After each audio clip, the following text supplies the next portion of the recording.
और चलिए अब बात करते हैं कुदरत के कहर की। देश के कई हिस्सों में मौसम का कहर बढ़ता जा रहा है। नदियां उफान पर हैं, सड़कें डूब रही हैं और लोग मुसीबत में फंसे हुए हैं। देवभूमि के हर जिलों का लगभग एक जैसा मंजर है। उत्तराखंड में तो चट्टानें दरक रही हैं तो कहीं तेज बहाव में लोग फंसे हैं। नदी के सैलाब से बचते हुए अभ्यर्थी एग्जाम देने के लिए पहुंचे थे। इतना ही नहीं, बाढ़ के चलते पुल भी बह गया। तस्वीरें आप देख सकते हैं 5, जिसमें उत्तरकाशी, बागेश्वर, टिहरी, चमोली, ऋषिकेश की तस्वीरें हैं, जहां हर तरफ ये मंजर दिखाई दे रहा है। बारिश के बाद क्या हालात है उत्तराखंड में, वो आप इन तस्वीरों को देखकर अंदाजा लगा सकते हैं। उत्तरकाशी में तेज बहाव देखने को मिला है।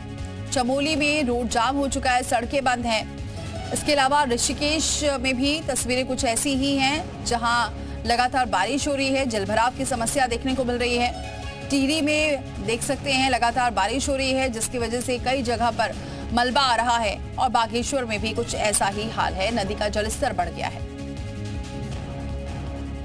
हरिद्वार में भारी बारिश से लैंडस्लाइड की खौफनाक तस्वीर सामने आई है, जहां एक मंदिर लैंडस्लाइड की चपेट में आ गया, ताश के पत्तों की तरफ बिखर गया। पौराणिक भीमगौड़ा मंदिर के ऊपर हुआ भूस्खलन, भारी पत्थरों से पौराणिक शिवलिंग क्षतिग्रस्त हुआ है। तस्वीरें आप देख सकते हैं।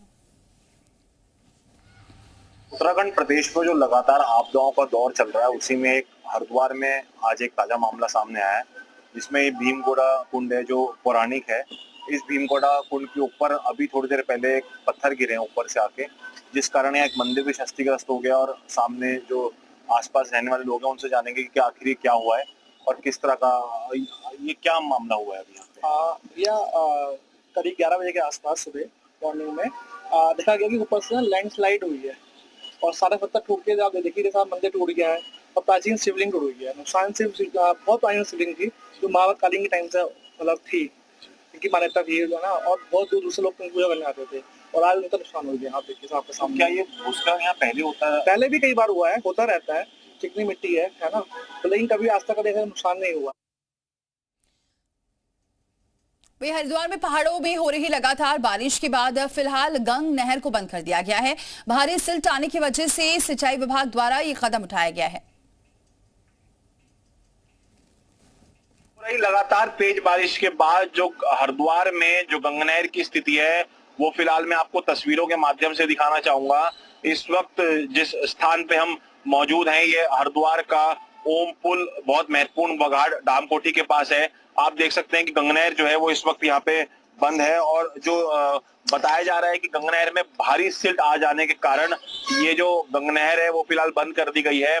इसमें 7590 का जो एक तरह से उनका मेजरमेंट होता है, उसके हिसाब से सिल्ट आ गई थी। जब ये 5500 पहुंच जाएगी तभी गंगा नहर खोल दी जाएगी। मैं आपको यही बताना चाहूंगा कि हालांकि फिलहाल जो गंगा जी का जल स्तर है वो खतरे के निशान के नीचे है, लेकिन जो मॉनिटरिंग है वो लगातार चल रही है। प्रशासन बिल्कुल अलर्ट मोड पे है। मैं आपको दिखाना चाहूंगा कि गंगा जी का अभी जल स्तर है वो यहाँ पे एक बहुत रुद्र रूप में होता है, क्योंकि यहाँ पे डैम है। मैं आपको दिखाना चाहूंगा कि वो जो हरी लाइनें हैं वो पूरी की पूरी गंगा जी में एक तरह से डूबी हुई होती है। अब आप देख सकते हैं गंगा जी का जल स्तर इस समय कितना नीचे है।